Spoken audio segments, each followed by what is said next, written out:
Muito bem, uma vez apresentados, né, ao projeto TRS São Paulo Eleitoral na Veia, podemos dar início então à resolução de questões. Como eu disse na apresentação, a aula 1, assim como todas as aulas, serão divididas em 5 blocos. Esse, portanto, é o bloco de número 1 da aula 1, onde resolveremos 10 questões acerca do tema Conceitos Basilares do Direito Eleitoral, conceitos, fontes e princípios. Você só pode assistir a esse vídeo se leu o PDF, se leu a teoria. Caso contrário, é perda de tempo. Primeiro leia a teoria, depois venha para as questões. Algumas questões, bem provável, talvez não estarão abrangidas na teoria, mas é importante que você preste atenção nos vídeos, porque somente resolvendo questões, muitas questões, é que a gente pode internalizar cada um desses conteúdos. Ok? Vamos então à nossa primeira questãozinha. Questão de número 1. É uma questão que foi elaborada por mim. Né? Veja só, banca projeto. Essa questão foi elaborada para a banca do projeto Sou TSE. Né?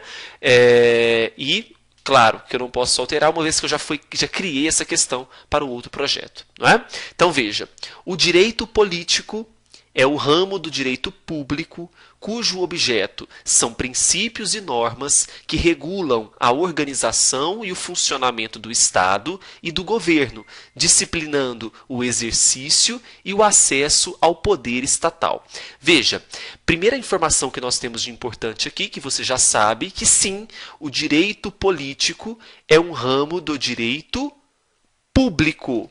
O que é importante a gente lembrar que o direito político ele está dentro do direito eleitoral. Não é? É uma segmentação do direito eleitoral. E nós sabemos que o direito eleitoral é um ramo do direito público.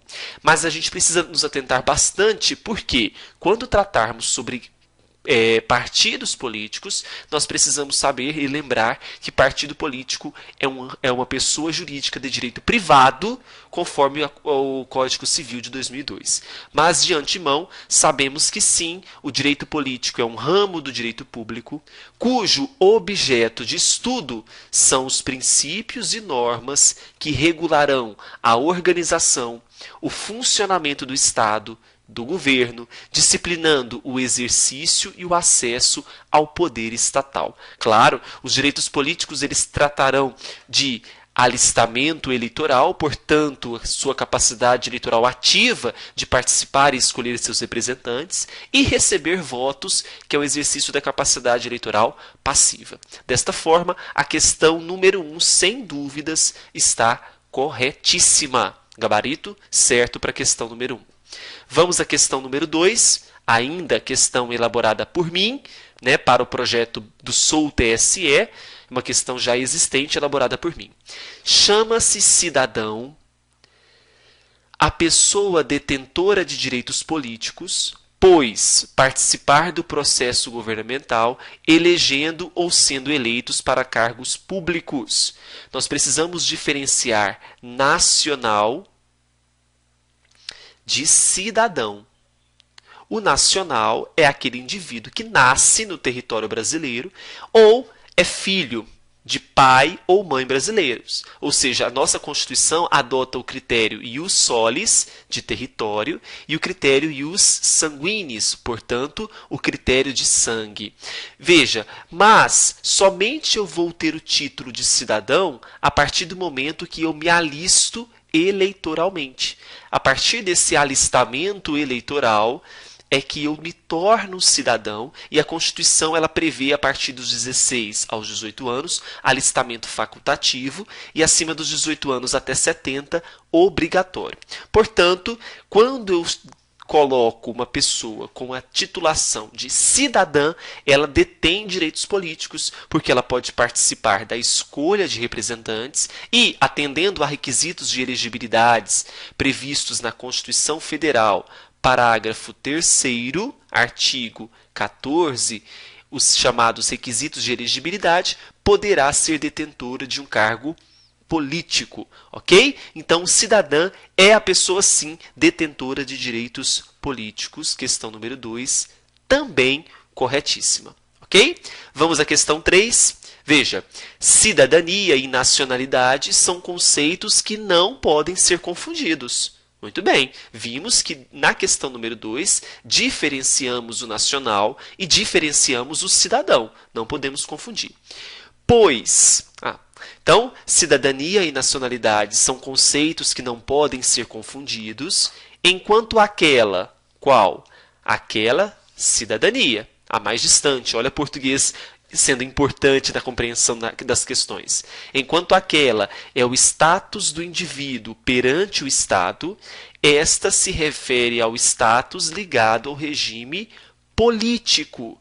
Veja, o status de um indivíduo relacionado ao Estado não é a questão da cidadania. O que nos liga a um Estado, seja por território ou sangue, é chamado de nacionalidade.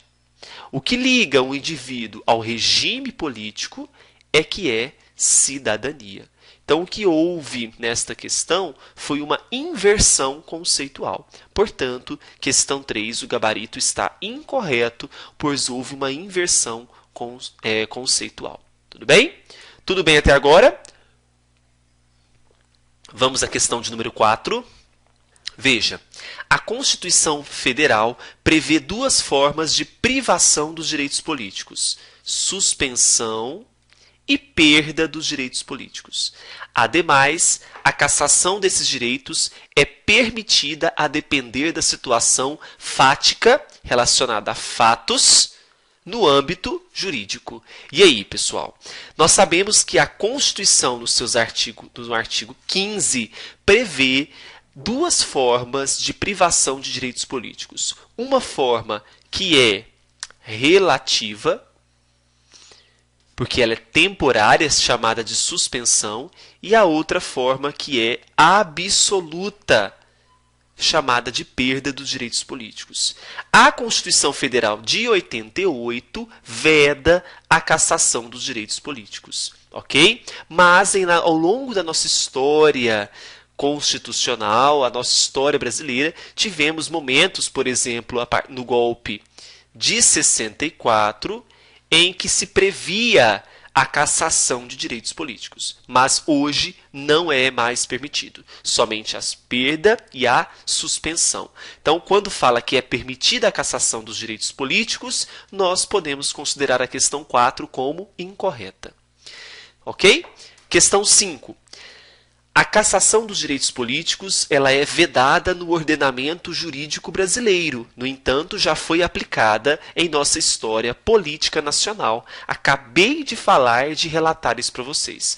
Então, a cassação dos direitos políticos ela é vedada, mas ao longo da nossa história política nacional, ela já foi permitida. Desta forma, o gabarito aqui está corretíssimo. Questão de número 5, gabarito correto. Veja agora, questão de número 6, uma questão mais extensa, então é importante que grifemos para que não nos percamos. A perda ou a suspensão dos direitos políticos acarreta, então a perda ou a suspensão dos direitos políticos acarreta o cancelamento do alistamento eleitoral, mas não ocorre de forma automática.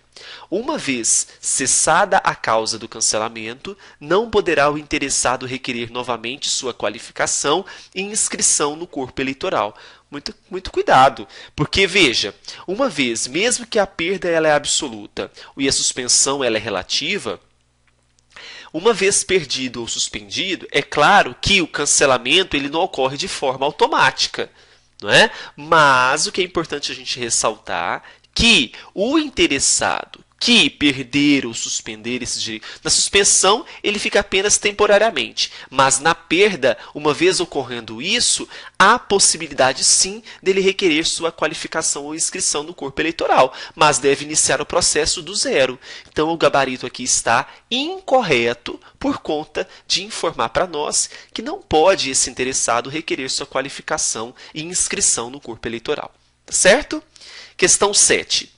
É da Justiça Eleitoral a competência para as causas referentes à nacionalidade e à naturalização. Ademais, o Ministério Público Federal tem legitimidade para promover ação visando ao cancelamento de naturalização em virtude de atividade nociva ao interesse nacional.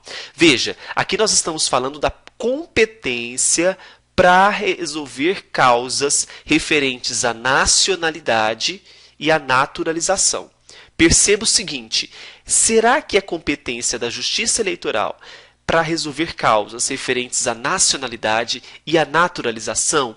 Muito pelo contrário, pessoal. Não é da Justiça Eleitoral. A competência será da Justiça Federal. E sim, cabe ao Ministério Público, como órgão legítimo, promover ação visando ao cancelamento de naturalização, em virtude de atividade nociva ao interesse nacional. Desta forma, o erro da questão número 7 é falar que é competência da Justiça Eleitoral. Não, a competência é da Justiça Federal. Vamos agora então à questão de número 8. A perda da nacionalidade brasileira acarreta ipso facto, então ipso facto, ou seja, acarreta de fato a perda dos direitos políticos. Perda da nacionalidade brasileira acarreta perda dos direitos políticos? Sem dúvida alguma, sim. Tá? Então, sempre faça essa ligação.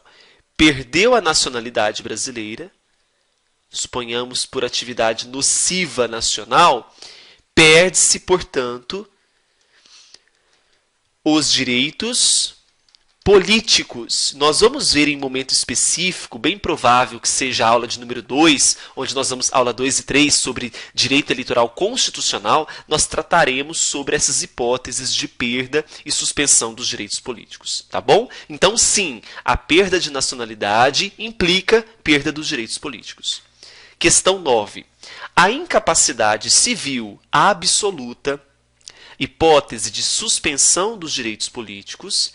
Então, incapacidade civil absoluta, hipótese de suspensão dos direitos políticos, implica a completa vedação do indivíduo para o exercício de atos da vida civil, já que ele se torna inapto para conduzir-se com independência, autonomia e eficiência na vida, de maneira a reger a sua pessoa e seus bens. O foco aqui é lembrar: incapacidade civil absoluta é hipótese de perda ou suspensão dos direitos políticos? É hipótese de suspensão, como a própria questão diz. Até porque o que diz o artigo 15 sobre as hipóteses de perda ou suspensão, o legislador, a doutrina que vai trazer para nós o que é perda ou suspensão. Hipóteses de perda é no que se refere à nacionalidade, seja perda ou cancelamento de naturalização. Agora, as outras hipóteses, como a incapacidade civil absoluta, é sim hipótese de suspensão. E muitas vezes eles vão nos confundir, falando que, ao invés de incapacidade civil absoluta prevista no Código Civil de 2002, ao invés de absoluta, ela é relativa. E não, saiba que é incapacidade civil absoluta. Para finalizarmos o bloco 1 da aula 1, vamos à questão número 10. A suspensão dos direitos políticos constitui efeito primário da sentença criminal condenatória e surgindo direta e automaticamente com seu trânsito em julgado, independentemente da natureza ou do montante da pena aplicada em concreto. Por isso, não é necessário que venha gravada na parte dispositiva do deciso. Veja, suspensão de direitos políticos, uma vez que há a sentença criminal condenatória, havendo a sentença criminal condenatória transitada em julgado, ocorre a suspensão dos direitos políticos. Eu não posso dizer que a própria suspensão é um efeito primário. Veja, primeiro a sentença transitada em julgado e, secundariamente, eu tenho a suspensão dos direitos políticos. Então, o efeito não é primário. O efeito, ele é secundário. Desta forma, a questão número 10 ela está incorreta. E assim a gente finaliza o bloco 1 da aula 1, a gente volta com o bloco 2, mais 10 questõezinhas. Se houve alguma dúvida referente a esse bloco, mande e-mail para que a gente possa solucionar. Um grande beijo para vocês, um grande abraço e até o bloco 2. Tchau, tchau.